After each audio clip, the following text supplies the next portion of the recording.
আপনি যদি শেয়ার বাজারে সুইং ট্রেডিং করার জন্য একটি ভালো, সহজ আর প্রফিটেবল স্ট্র্যাটেজি খুঁজছেন, তাহলে আপনি একদম সঠিক ভিডিওতে পৌঁছে গেছেন।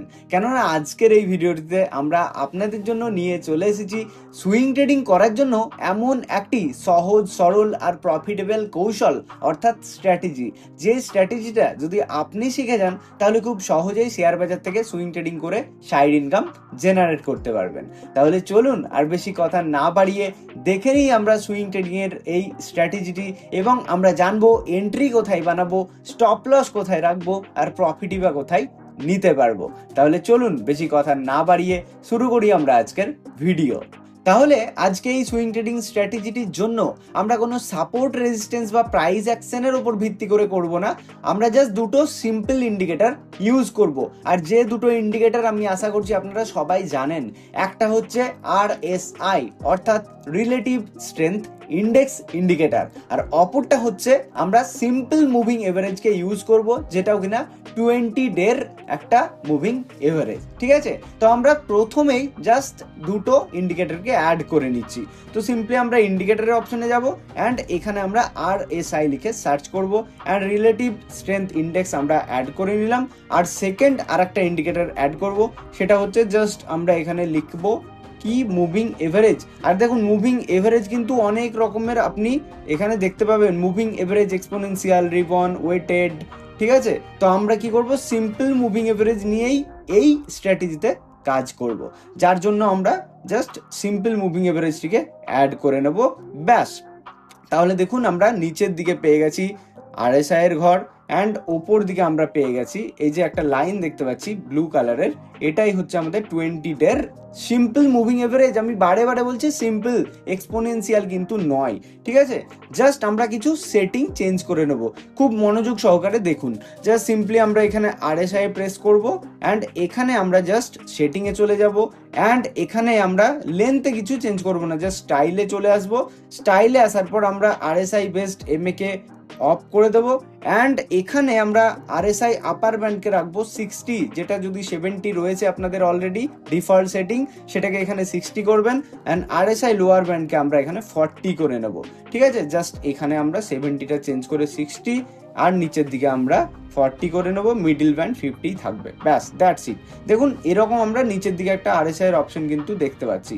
আর আমরা সিম্পল মুভিং এভারেজের সেটিংয়ে গিয়ে কিছু চেঞ্জ করব, সেটা হচ্ছে এখানে চলে যাব, সেটিংয়ে যাব, আর এখানে আমরা লেন্থটা করে নেব 20, কেননা 20 দিনের আমরা মুভিং এভারেজ নিয়ে কাজ করব, রাইট।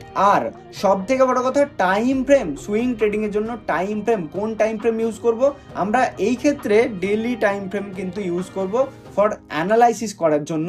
আর ট্রেডিং এ এন্টার এক্সিট করার জন্য আমরা ডেইলি টাইম ফ্রেম দেখেই কাজ করব। আর যদি আপনি চান একটু বড় টাইম ফ্রেমে অ্যানালাইসিস করতে, দেন আপনি উইকলিতেও চলে আসতে পারেন। ঠিক আছে, তো আমরা এখানে সিম্পলি ডেইলি টাইম ফ্রেমে কিন্তু কাজ করব।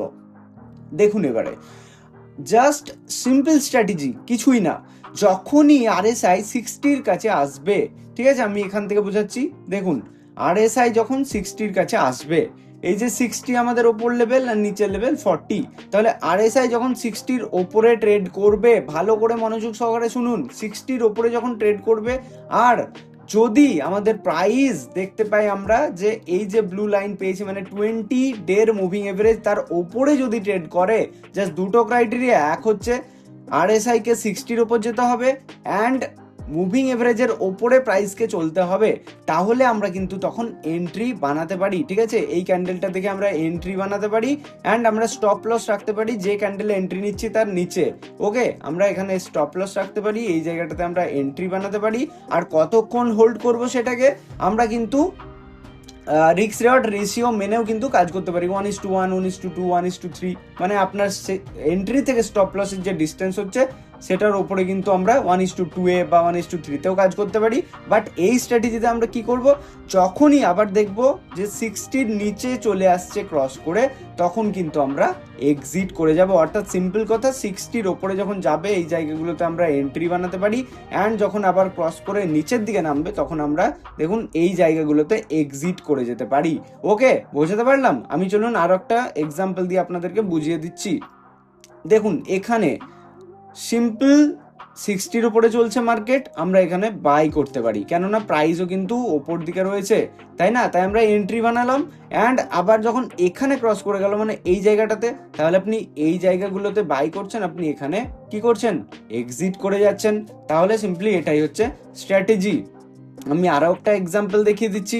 দেখুন, যখনই 60-র ওপরে মার্কেট যাবে, এগুলো নিচে ছিল, RSI উপরে গেল 60-র ওপরে, আপনি এই সমস্ত জায়গাগুলোতে এন্ট্রি বানাতে পারছেন, কেননা মুভিং এভারেজের উপরে প্রাইস চলছে, রাইট? আর আপনি কোথায় এক্সিট করবেন, আপনি দেখুন এই জায়গাটাতে কিন্তু আবার নিচের দিকে নেমে গেছে, RSI এর 60-র নিচে নামছে, তাই আপনি এই জায়গাগুলোতে এক্সিট করতে পারেন। তাহলে কি হলো, আপনি এখানে সিম্পলি বাই করলেন, অর্থাৎ এন্ট্রি বানালেন, এখানে আপনি প্রফিট বুক করে নিলেন। এই যে এতটা সুইং আপনি ক্যাপচার করলেন শুধুমাত্র এই সিম্পল স্ট্র্যাটেজিটির দ্বারা, ঠিক আছে? তো মাথায় রাখবেন যে বাজারে এমন কোনো স্ট্র্যাটেজি নেই যেখানে প্রত্যেকটা সময় আপনাকে কিন্তু টার্গেটই দেবে, তাই স্টপ লস মেনটেন করে চলুন। কিভাবে স্টপ লস প্ল্যান করবেন না, দেখুন এই যে ক্যান্ডেল, এই ক্যান্ডেলে যদি আপনি হাইয়ে বাই করছেন, দেন এই ক্যান্ডেলের লোয়ে আপনি স্টপ লস রেখে চলবেন। যে ক্যান্ডেলের হাইয়ে আপনি এন্ট্রি বানাচ্ছেন, সেই ক্যান্ডেলের লোয়ে কিন্তু স্টপ লস রেখে কাজ করবেন। আর যখনই আমাদের 60-র নিচে চলে আসবে RSI এর, তখন কিন্তু আপনি সেখান থেকে স্টপ লস বুক করে এক্সিট করে যেতে পারেন। ওকে, বোঝাতে পারলাম? তাহলে এটাই হচ্ছে সিম্পল স্ট্র্যাটেজি। যখনই RSI 60-র উপর যাবে, আপনি এন্ট্রি বানাতে পারেন। যখনই RSI আবার 60-র নিচে চলে যাবে, তখন কিন্তু আপনি কি করতে পারেন, প্রফিট বুক করে নিতে পারেন। আর মাথায় রাখবেন যে সবসময় প্রাইসকে কিন্তু মুভিং এভারেজের ওপরে চলতে হবে। যদি মুভিং এভারেজের নিচে চলে, মানে এই যে নিচে চলছে, তাই না, মুভিং এভারেজ উপরে আছে, সেই সমস্ত জায়গাগুলোতে আমরা ট্রেড প্ল্যান করব না। এটাই হচ্ছে আমাদের সিম্পল সুইং ট্রেডিং এর স্ট্র্যাটেজি। সো দেখুন, এই স্ট্র্যাটেজির পাশাপাশিও সুইং ট্রেডিং এর আরও কিছু স্ট্র্যাটেজি আমার এই চ্যানেলে আমি শেয়ার করে রেখেছি। আমি ডেসক্রিপশন বক্স আর আই বাটনের লিঙ্ক দিয়ে দিলাম, আপনারা চাইলে সেই স্ট্র্যাটেজিগুলোও শিখে নিয়ে বাজারে ট্রেড করতে পারেন। ওকে, সো গাইজ, এই ছিল তাহলে সুইং ট্রেডিং এর স্ট্র্যাটেজি। সো আশা করছি আপনারা বুঝতে পেরেছেন। তো এটা আগে ব্যাক টেস্ট করুন, তারপরে কিন্তু রিয়েল মানি ইনক্লুড করে আপনারা মানে ট্রেড প্ল্যান করতে পারেন, ঠিক আছে? সো হোপ আজকের এই ভিডিওটি আপনাদের ভালো লেগেছে। ভালো লাগলে লাইক করে হাইপ করে দিন, আর ফ্রেন্ডস আর ফ্যামিলি মেম্বারদের সঙ্গে শেয়ার করতে ভুলবেন না। আর যারা আমাদের এই চ্যানেলে আজকে নতুন, প্লিজ চ্যানেলটিকে সাবস্ক্রাইব করে পাশে থাকা বেল আইকনটিতে প্রেস করে দিন। চলুন, দেখা হচ্ছে পরবর্তী ভিডিওতে। সবাই ভালো থাকবেন, সুস্থ থাকবেন, ধন্যবাদ।